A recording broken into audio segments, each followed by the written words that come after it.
So you're here because you want health info that, you know, actually makes sense without wading through tons of jargon. We totally get that. Yeah, that's our whole goal, to really look closely at things that could make a difference. Exactly. And today we're diving into something pretty simple, actually, but potentially quite powerful for your blood sugar. We're talking about walking after you eat. Specifically, we're looking at research that suggests when you walk might be just as important, maybe even more important, than how long you walk for. Right. Sounds basic, but the science seems interesting. We're basing this on a study, aren't we? We are. It was published back in 2016 in a journal called Diabeticologia. The title pretty much says it all. Advice to walk after meals is more effective for lowering postprandial glycemia in type 2 diabetes mellitus than advice that does not specify timing. Phew, quite a mouthful. Yeah, scientific titles for you.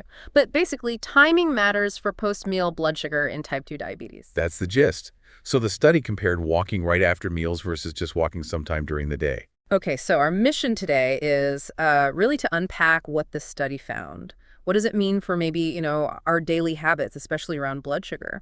And we'll definitely touch on that headline finding, that a short walk right after you eat might actually be better than one longer walk. Interesting. Okay, so let's get straight to it. What was the main takeaway?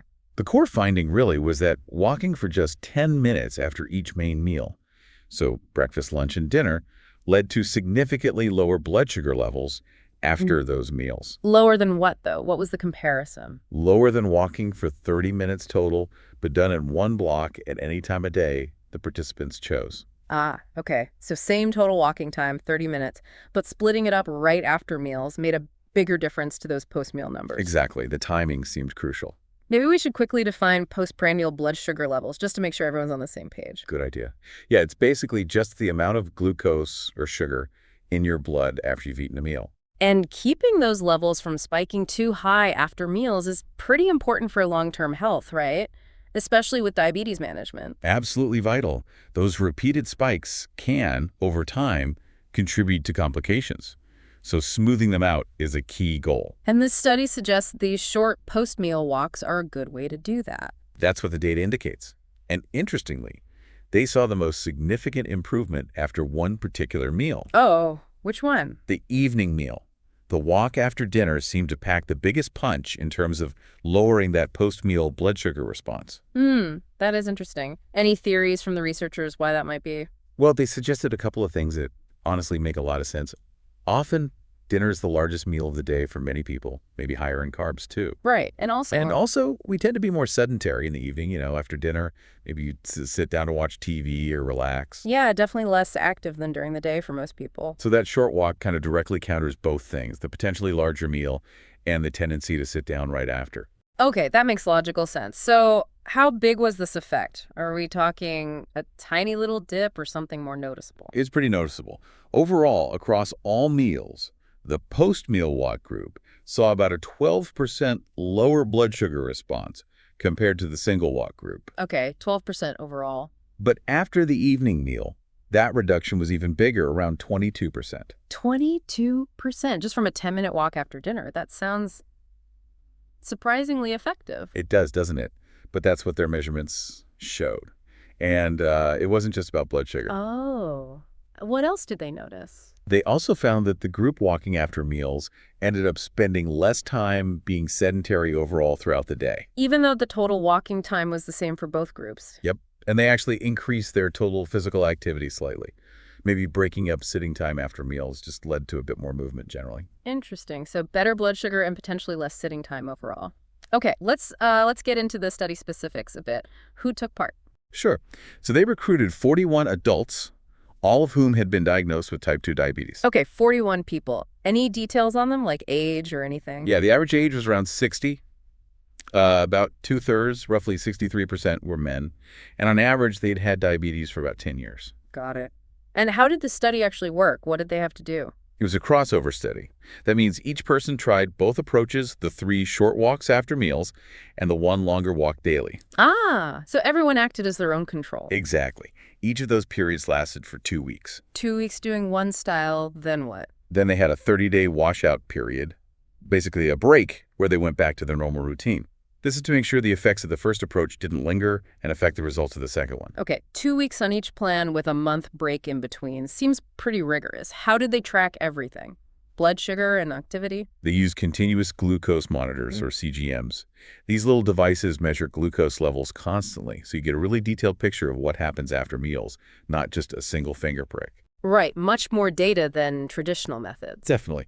And for activity, they wore accelerometers, devices that track movement, intensity, sedentary time, that kind of thing.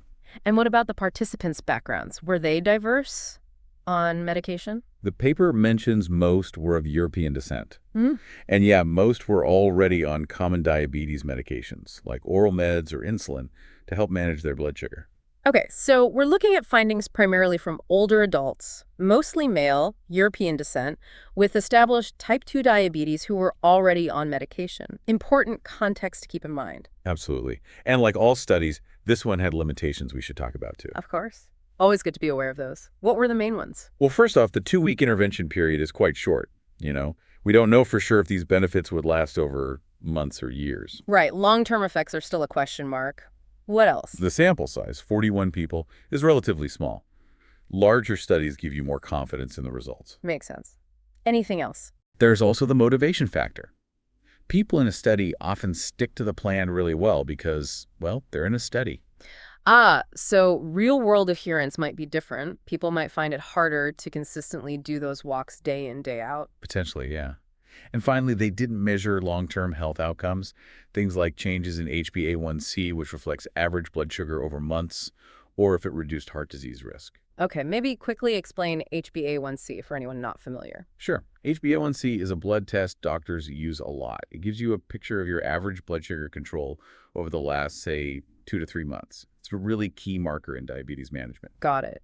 So this study showed good short-term effects on the spikes after meals, but didn't track that longer-term average or bigger health outcomes like heart attacks or strokes. Precisely. Important distinctions. Okay, so acknowledging those limitations, what are the practical, actionable takeaways for people listening? How can someone maybe try this? I think the most direct advice from this study is try a 10-minute walk, ideally starting within about 5 minutes after finishing each main meal.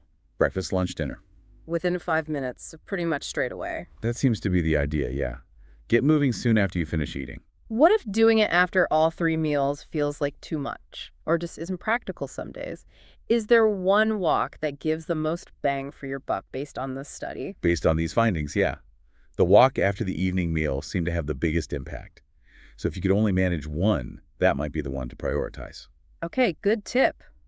After dinner seems the key. What if a walk just isn't possible sometimes? Say, bad weather, or you're stuck at your desk after lunch. Well, even just breaking up that sitting time could help. If you can't walk, maybe stand up for a bit, do some light stretches, just move around instead of sitting still right after eating.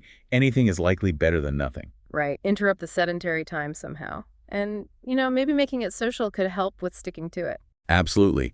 Grabbing a family member, a friend, even the dog for that post-dinner stroll could make it more enjoyable and easier to make it a habit. Great point. So, sounds promising, but definitely room for more research too, right? Yeah. What did the study authors suggest?